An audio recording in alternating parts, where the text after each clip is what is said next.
नेताजी जयंती उपलक्षे कविता पाठ और सारस्वत समारोह आंतर्जातीय ज्ञान प्रकाश अनुष्ठान तरफ ढेंकानाल जिला जोरंदा उच्च विद्यालय जोरंदा महिमागदी नेताजी सुभाष चंद्र बोस जयंती उपलक्षे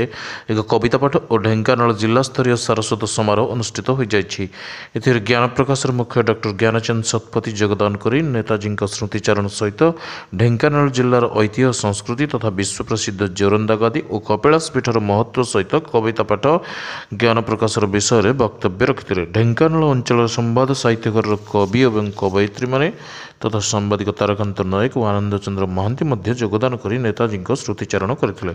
ज्ञान प्रकाश जिला संयोजक अशोक कुमार पति कार्यक्रम परिचालना करथिले। कवि नेत्रानंद राउत, बिरंजी नारायण होता, निरंजन साहू, रश्मिता राउत और प्रधान शिक्षयित्री तनुश्री मिश्र और आनंद चंद्र महांती को सारस्वत सम्मान ने सम्मानित कर सहित अन्य 10 जन को कविता पाठ पर प्रमाणपत्र और उत्तरीय प्रदान कर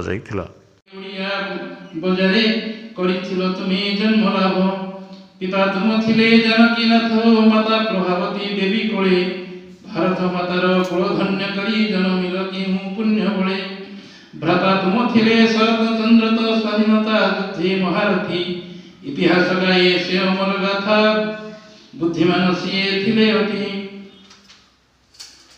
आंग्लो भारतीय विद्यालय तुम शिक्षा लाभ होइला आरंभ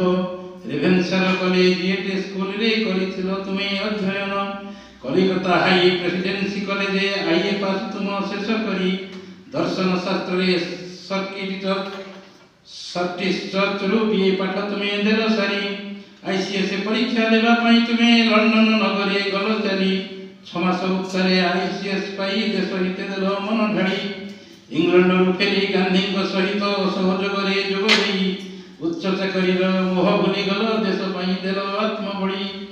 देश बंधु चित्तरंजन कर्मे प्रभावित हुई ग्रामे ग्रामे छात्र शिक्षक वकील कृषक एकत्रित कर देश प्रेमी गढ़ी तुम्हें स्वराज पार्टी फरवर्ड